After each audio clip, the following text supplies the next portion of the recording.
नमस्कार दोस्तों, बहुत बहुत स्वागत है आप लोगों का लोकोनी क्लासेस में। तो आज के वीडियो में हम रीजनिंग का पार्ट स्टार्ट करने वाले हैं अल्फ़ाबेट सीरीज़। तो अल्फ़ाबेट सीरीज़ में क्वेश्चन मैं आपको बता दूं कि कैसे पूछे जाते हैं एग्ज़ाम में, और हर एक एग्ज़ाम में ये क्वेश्चन यहाँ से पूछा भी जाता है। एक या दो क्वेश्चन हमेशा पूछे जाते हैं। तो मैं वही टॉपिक आपको करा रहा हूँ यहाँ पर रीजनिंग में जो अक्सर पूछे जाते हैं। ये नहीं कि हार्ड टॉपिक आपको करा रहा हूँ तो जो अक्सर बच्चे छोड़ के आते हैं, जिनके क्वेश्चन नहीं मालूम होता, ये ट्रिक से हम करेंगे। बिल्कुल आसान ट्रिक है, एक 30 या एक 40 सेकंड में आप क्वेश्चन कर सकते हैं आराम से। तो क्वेश्चन मैं बता दूं, आपको एक इंग्लिश का वर्ड दिया जाता है और उस वर्ड में ऐसे युग्म पूछे जाते हैं कि इसमें कितने युग्म ऐसे हैं जो अंग्रेजी वर्णमाला में अक्षरों के बीच उतने ही शब्द होते हैं। तो वो क्वेश्चन है यहाँ पर ये। तो ये क्वेश्चन हमेशा ही परीक्षाओं में पूछा जाता है। तो चलिए मैं यहाँ पर क्वेश्चन लिख लेता हूँ आपको, और उसके बाद हम क्वेश्चन से समझेंगे कि ट्रिक आखिर है क्या इसकी।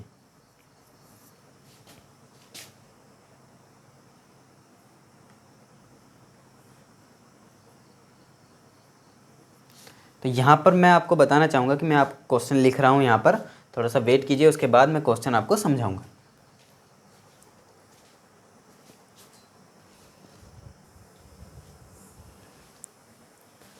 चलिए फ्रेंड्स, क्वेश्चन मैंने लिख लिया है कॉरपोरेट। तो कॉरपोरेट में ऐसे हम जोड़े ढूंढेंगे जो अंग्रेजी वर्णमाला में उतने ही जोड़े होते हैं। तो यहाँ पर ऐसे कितने जोड़े हैं, कितने युग्म हैं, एक है या फिर दो है या फिर तीन है या फिर चार है, ये अभी पता लग जाएगा। देखिए, अगर आप यहाँ से भी सॉल्व कर सकते हैं, लेकिन मैं आपको समझाने के लिए यहाँ पर लिख रहा हूँ। थोड़ा सा हम ये थोड़ा सा डिफरेंस इनके बीच में दे देते हैं।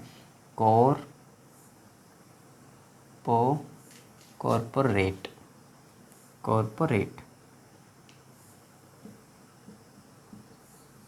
कॉरपोरेट, ठीक है, थोड़ा सा डिफरेंस दे दिया ताकि अंक पता चल जाए। देखिए, आपको 1 से लेकर 26 तक जितने भी अल्फ़ाबेट हैं उनके क्रमांक तो याद ही होंगे, अगर नहीं है तो याद कर लीजिए। तो यहाँ पर ये कौन से नंबर पर है, ये तीसरे नंबर पर। इनके नीचे अंक आपको लिख देना है इनका, ये 15 और ये 18,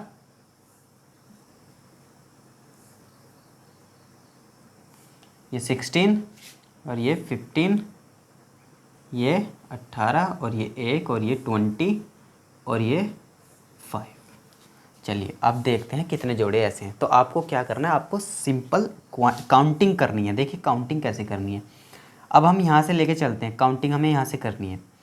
देखिए 3 के बाद कितने वर्ड ऐसे हैं, कितने कितने 3 के बाद 4 5 6 7 ऐसे कितने यहाँ पर कहाँ तक आपका जहाँ तक भी 3 के बाद जैसे आप काउंटिंग करोगे 3 4 5 6 7 8 9 10 11, जहाँ पे भी आप काउंट बिल्कुल सही आएगा वो एक जोड़ा माना जाएगा। जैसे यहाँ पे मान लिया यहाँ पे 5 आ जाता है, यहाँ पे 5 आ जाता है, 3 4 5, और बिल्कुल हमारी काउंटिंग करने के बाद भी 5 आ रहा है, और यहाँ पे भी 5 यानी ई होता है यहाँ पे, तो फिर वो एक जोड़ा बन जाता है। लेकिन 3 के बाद तो ऐसा कोई जोड़ा नहीं है। देखिए 3 4 5 6 7 8 9 10, 3 के बाद तो काफ़ी बड़े होते जा रहे हैं। तो ये तो है नहीं, यहाँ से शुरू करते हैं। अब यहाँ से शुरू कर लीजिए।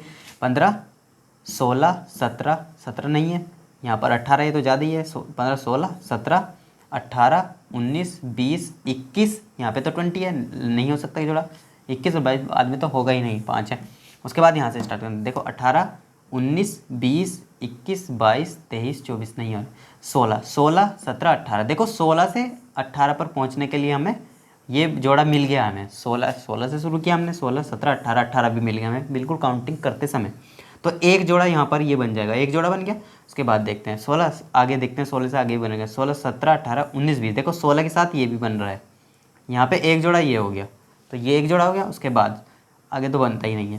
देखिए 15 से शुरू कर देते हैं, 15 16 17 18 19। अब 15 के बाद तो कोई बनने वाला ही नहीं है।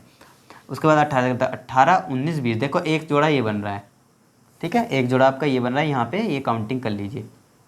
उसके बाद देखते हैं 1 2 3 नहीं, 20 21 ये तो बन ही नहीं सकता। 20 के बाद तो ऐसी कोई अंक है नहीं है जो 21 22 23 तक हो, ठीक है। अब देखिए उधर से भी देख लीजिए, इधर से आपके कितने हो गए, 1 2 3 हो गए, कुल 3 हो गए। अभी इधर से भी देखते हैं, ठीक है।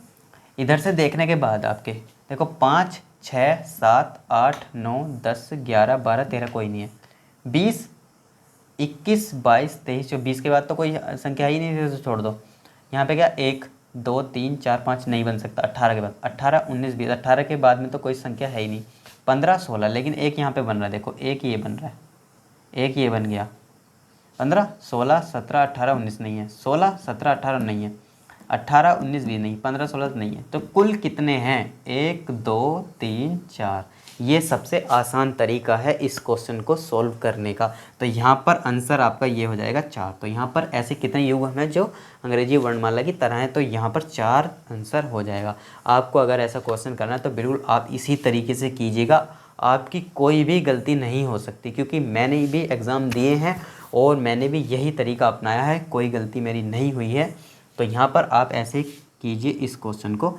बाकी और कोई तरीका अगर आप अपनाएंगे तो उसमें गलतियाँ भी हो सकती हैं। यहाँ पे 3 भी आंसर आ सकता है आपका, 2 भी आ सकता है।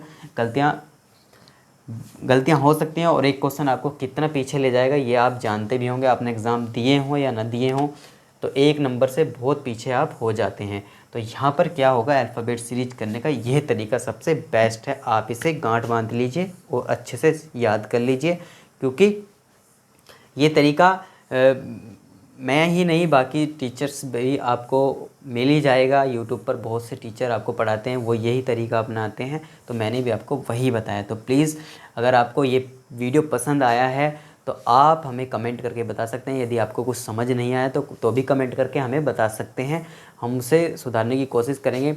और अगर वीडियो आपको अच्छा लगा है तो आप वीडियो को शेयर कर दीजिए अपने फ्रेंड्स को, और चैनल को कर लीजिए सब्सक्राइब और वीडियो को कर दीजिए लाइक। तो चलिए हम आगे मिलते हैं एक नए चैप्टर में रीजनिंग का अगर और क्वेश्चन आप करना चाहते हैं तो आप प्रैक्टिस सेट लगा सकते हैं। मैंने आपको क्वेश्चन ट्रिक जो है वो आपको समझा दिया है। चलिए अब मिलते हैं अगले वीडियो में, तब तक के लिए धन्यवाद।